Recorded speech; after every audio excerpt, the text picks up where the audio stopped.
संविधान की किताब पूरी अपने साथ लेकर गए और कहीं ना कहीं जो उनकी रणनीति थी वो रणनीति इसी प्रकार की थी कि दलितों के हित में वो अपनी बात जो है अपने बयान हुआ था। तो योगी आदित्यनाथ ने टीजीटी का पेपर लीक हुआ था, उन्होंने पूरा पेपर जो था वो कैंसिल कर दिया था और फिर से ये एग्जाम कराया।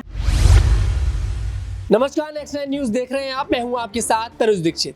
तीसरी बार एनडीए की सरकार बनने के बाद आज पार्लियामेंट में पहला सत्र था। ऐसे में तमाम विपक्षी जो सांसद थे वो भी जब पार्लियामेंट पहुंचे और प्रधानमंत्री मोदी भी जाकर उन्होंने पार्लियामेंट में शपथ ली। तमाम उनके जो कैबिनेट थे उन्होंने भी शपथ ली। ऐसे में उत्तर प्रदेश का एक ऐसा दलित चेहरा जो पहली बार पार्लियामेंट पहुंचा, जो कहा करते थे कि दलितों की आवाज़ बनूंगा और जाकर पार्लियामेंट में आपकी बात रखूंगा। ऐसे में आज चंद्रशेखर आज़ाद भी देखिए संसद भवन पहुंचते हैं और जो संविधान की किताब होती है उसको लेकर भी वहाँ पर वो पहुंचते हैं। तमाम ऐसे सांसद थे। पेपर लीक को भी लेकर देखिए इस बार पहली बार ऐसा हुआ कि पहले ही दिन सत्र में तमाम हंगामा यहाँ पर देखने को मिला संसद भवन में। भारतीय जनता पार्टी को विपक्ष जो था वो पूरी तरह से इस बार अपनी रडार पर लेता हुआ नजर आया। कुछ सवाल होंगे, न्यूज रूम में हमारे तमाम सहयोगी हैं। पहला सवाल लेंगे आशुति से। आशुति, जिस तरह से पहला सत्र देखिए आज था, एनडीए की सरकार तीसरी बार बनी है, लेकिन तीसरी बार में पहली बार ये ऐसा हुआ है कि पहले ही सत्र में भारतीय जनता पार्टी बुरी तरह से घिरती हुई नजर आई है। तमाम सांसदों ने इस बार जो पेपर लीक का मुद्दा था उसको लेकर विरोध किया पार्लियामेंट के बाहर और चंद्रशेखर आजाद भी उन सब में शामिल थे। ऐसे में चंद्रशेखर आजाद दलितों को लेकर भी कहते थे कि दलितों की आवाज बनूंगा, दलितों के हित की बात करता नजर आऊंगा पार्लियामेंट में, और आज से उसकी शुरुआत हो चुकी है। ऐसे में क्या कुछ यहाँ पर अब आजाद आने वाले समय में करते हुए नजर आएंगे? देखिए, चंद्रशेखर आजाद आज जो पहले संसद के पहले सत्र में आज वो गए हैं, पहला दिन ही था, लेकिन पहले दिन ही आप देखें कहीं ना कहीं जिस हिसाब से वो संविधान की किताब पूरी अपने साथ लेकर गए और कहीं ना कहीं जो उनकी रणनीति थी वो रणनीति इसी प्रकार की थी कि दलितों के हित में वो अपनी बात जो है, अपने बयान जो है वो कहीं ना कहीं रखें। और जिस हिसाब से आप देखिए शुरुआत से दलितों के मसीहा बन के वो कहीं ना कहीं सामने आए हैं। इस बार भी उनकी रणनीति कुछ इसी प्रकार की कहीं ना कहीं कहलाती थी कि वो चाहते यही थे कि वो संसद के पहले सत्र में जाएं, दलितों के हित में कोई ऐसी बात रखे, कोई ऐसा बयान रखे जिससे भारतीय जनता पार्टी को कहीं ना कहीं घेर दिया जाए। वहीं आप देखिए कहीं ना कहीं ये बात वाजिब है कि भारतीय जनता पार्टी पर, एनडीए पर जिस हिसाब से आज लगातार चाहे पेपर लीक का मामला हो, चाहे दलितों का मामला हो, इन तमाम मामलों में अगर उन्हें घेरा जा रहा है तो आप देखिए कहीं ना कहीं ये इस बात का जवाब भारतीय जनता पार्टी को देना होगा कि जिस हिसाब से राजस्थान में पेपर लीक का मामला उठ रहा है, जिस हिसाब से उत्तराखंड में, उत्तर प्रदेश में नीट का जिस हिसाब से आप देखें मामला कहीं ना कहीं इतना तूल पकड़ के बैठा है, आखिर भारतीय जनता पार्टी चुप क्यों है? सरकार में, केंद्र में आप बैठे तो आखिर आप कोई एक्शन, कड़ा एक्शन लेते क्यों नजर नहीं आ रहे? पहला सवाल। दूसरा, अगर चंद्रशेखर आजाद जिस हिसाब से कहीं ना कहीं अपनी रणनीति लेकर संसद में गए हैं और पहली बार आप देखें वो कहीं ना कहीं उनको सांसदी का पद जो दिया गया है, शपथ भी लेते नजर आए। तमाम आज देखें जिस प्रकार से कहीं ना कहीं उन्होंने खुद को पेश भी करा जिस हिसाब से संसद में, मुझे लगता है आने वाले समय में दलितों के हित में, दलितों के आप देखिए दलित जिस हिसाब से कहीं ना कहीं जो एक राइट्स जो हैं उनके जिस हिसाब से वो चाहते हैं, उसमें आजाद एक बड़ा नाम बनकर कहीं ना कहीं सामने आएंगे। और मसीहा जो उनको कहा जाता है उसके लिए भी आप देखें जिस प्रकार के बयान वो हमेशा से दर्ज करते आए हैं। जनता कहीं ना कहीं उनको प्यार करती है, दलित जनता खासतौर पर उनको प्यार करती है, तो उनके लिए कहीं ना कहीं मुझे लगता है आजाद आने वाले समय में स्टैंड लेते जरूर दिखाई देंगे। जी बिल्कुल। यहाँ पर मैं आपको बता दूं इस बार एनडीए के खाते में 292 सीटें हैं। ऐसे में एनडीए इस बार बताया जा रहा है कि मजबूती स्थिति में नहीं है। वहीं इस बार विपक्ष भी देखिए मजबूत दिखाई दे रहा है और तमाम अपनी बातें इस बार विपक्ष रखता हुआ नजर आ रहा है। ऐसे में जिस तरह से 2014 और 2019 में सरकार रही एनडीए की, लेकिन जिस तरह से आसानी के साथ कानून जो थे वो पास करा लिए जाते थे, ऐसे में बताया जा रहा है कि जो 5 साल का कार्यकाल एनडीए के लिए होने वाला है बेहद मुश्किल होने वाला है। आसानी के साथ एनडीए इस बार जो कानून वो आसानी से पास करा लिया करता था, इस बार वो कानून पास नहीं हो पाएंगे क्योंकि इस बार विपक्ष जो है मजबूत है और शुरुआत से पहले सत्र में ही विपक्ष मजबूत नजर आया है। अगला सवाल मेरे सहयोगी माही से लेंगे। माही, जिस तरह से आज चंद्रशेखर आजाद भी देखिए संसद भवन पहुंचते हैं, पप्पू यादव भी पहुंचते हैं, तमाम सांसद थे जो बड़ा चेहरा थे संसद भवन पहुंचते हैं, तमाम पेपर लीक से लेकर तमाम ऐसे मुद्दे रहे पहले सत्र में उनको रखते नजर आए।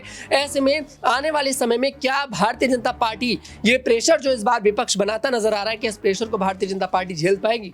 जी बिल्कुल। देखिए तनुज, इसमें कोई दो राय नहीं, भारतीय जनता पार्टी लगातार अब जिस तरीके से मेहनत करते हुए नजर आ रही है, मुझे लगता है कि कुछ ही दिनों में वो जितनी गलतियां करते हुए नजर आई है उसमें हो सकता है कवर अप करते हुए भी दिखाई दे। जिस तरीके से अभी आपने देखा कि कुछ दिन पहले जब पेपर लीक हुआ था तो योगी आदित्यनाथ ने टीजीटी का पेपर लीक हुआ था, उन्होंने पूरा पेपर जो था वो कैंसिल कर दिया था और फिर से ये एग्जाम कराया था और वही नीट में भी देखने को मिला। लेकिन अगर जिस तरीके से बैक टू बैक ये पेपर लीक हो रहे हैं, ऐसे में भारतीय जनता पार्टी फंसते हुए नजर आ रही है और फिर आपने देखा ट्रेन इंसिडेंट हुआ उसको लेकर, और फिर चंद्रशेखर आज़ाद ने तमाम और मुद्दे उठाए कि पुलिस कर्मियों की जो ड्यूटी आर है उसको बढ़ाकर उसको कम किया जाए क्योंकि बहुत ज़्यादा उनको काम कराया जाता है। तो ऐसे में तमाम मुद्दे तो चंद्रशेखर आज़ाद उठाते हैं और ऐसे में भारतीय जनता पार्टी घिरते हुए नजर आ रही है। वही रीजन है कि जो आज वो अल्पमत में बैठे हैं और उनको एनडीए गठबंधन का सहारा लेना पड़ रहा है।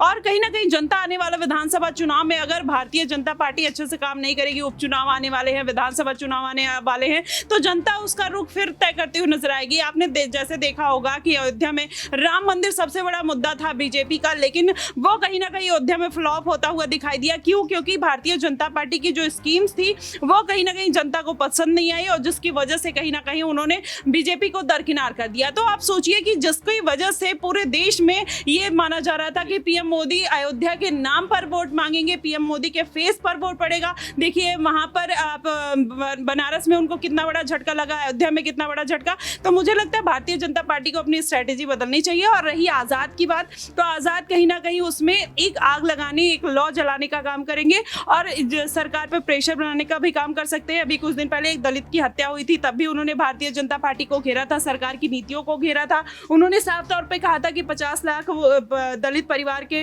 लोगों को मिलना चाहिए, सरकारी नौकरी मिलना चाहिए, सरकार अपनी मनमानी कर रही, गुंडागर्दी कर रही। इस तमाम तरीके के खुलकर अपनी बातें रखते हुए नजर आते हैं, जो आजकल के नेता में देखने को नहीं मिलता है। कहीं ना कहीं ईडी सीबीआई के डर से उनको दबा दिया जाता है। लेकिन चंद्रशेखर आज़ाद अभी नई नई राजनीति में उतरे हैं, तो उनका जो जोश है वो कहीं ना कहीं बहुत ज्यादा है। तो मुझे लगता है कि आने वाले दिनों में भारतीय जनता पार्टी को मात देते हुए जरूर नजर आएंगे। जी बिल्कुल, यहाँ पर तमाम ऐसे मुद्दे रहे। भारतीय जनता पार्टी उत्तर प्रदेश में पूरी तरह से फेल नजर आई।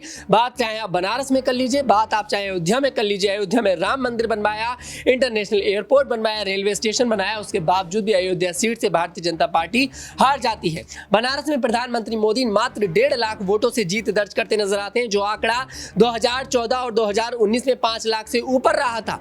ऐसे में बीजेपी पार्टी को तगड़ा झटका लगा। इस बार भारतीय जनता पार्टी के पास पूर्ण बहुमत भी नहीं थी।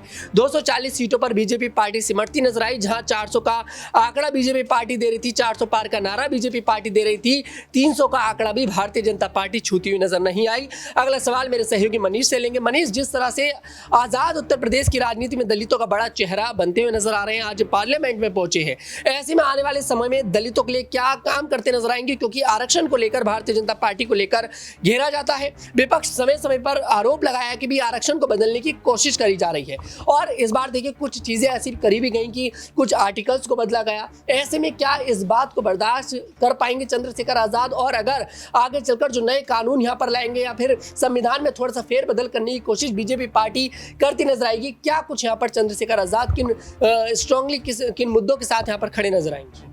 देखिए बिल्कुल, जिस तरीके से आपने भी बताया और हमने भी देखा है काफ़ी कि चंद्रशेखर आज़ाद शुरू से दलितों के साथ रहे हैं, दलितों के हित में रहे हैं और यहाँ पर दलितों, पिछड़ों, गरीबों के लिए काम करते रहे हैं, राजनीतिक तौर पर ना सही, गैर राजनीतिक तौर पर। लेकिन अब जिस तरीके से राजनीति में उतर आए हैं, लोकसभा सांसद बने हैं, नगीना लोकसभा सीट से बड़ी जीत उन्होंने दर्ज की है। तो ऐसे में देखा जा सकता है चंद्रशेखर आज़ाद संसद में यहाँ पर पूरी उत्तर प्रदेश में जिस तरीके से माहौल बना हुआ है, गरीबों, पिछड़ों को लेकर, दलितों को लेकर, यहाँ पर उस माहौल को बदलने की कोशिश करते हुए नजर आएंगे, उनके हित में बात करते हुए नजर आएंगे, उनके मुद्दे उठाते हुए नजर आएंगे। और ऐसे में आने वाले समय में, भविष्य में अगर देखा जाए तो चंद्रशेखर आजाद गरीबों के, दलितों के और यहाँ पर वंचितों के मसीहा बनते हुए नजर आएंगे और उनकी आवाज जो संसद तक पहुंचाएंगे, बेशक उस पर सरकार काम करती हुई नजर भी आ सकती है। जी बिल्कुल, यहाँ पर चंद्रशेखर आजाद का जो सपना था पार्लियामेंट जाने का, अपनी बात को रखने का, पिछड़ों की बात को रखने का, दलितों की बात को रखने का, वो मौका इस बार चंद्रशेखर आजाद को मिल चुका है। लेकिन अब देखना यह होगा कि आखिरकार जनता ने जिस तरह से चंद्रशेखर आजाद पर भरोसा किया है,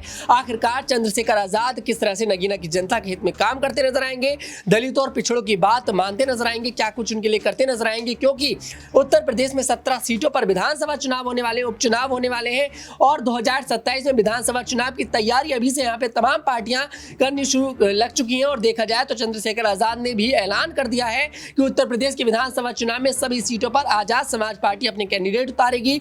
ऐसे में अब चंद्रशेखर आजाद को और मेहनत करनी पड़ेगी। खैर, आपको क्या कुछ लगता है कमेंट सेक्शन में जरूर बताइएगा। आपको हमारा वीडियो पसंद है, हमारे वीडियो को लाइक करें, शेयर करें और हमारे चैनल को जरूर सब्सक्राइब करें।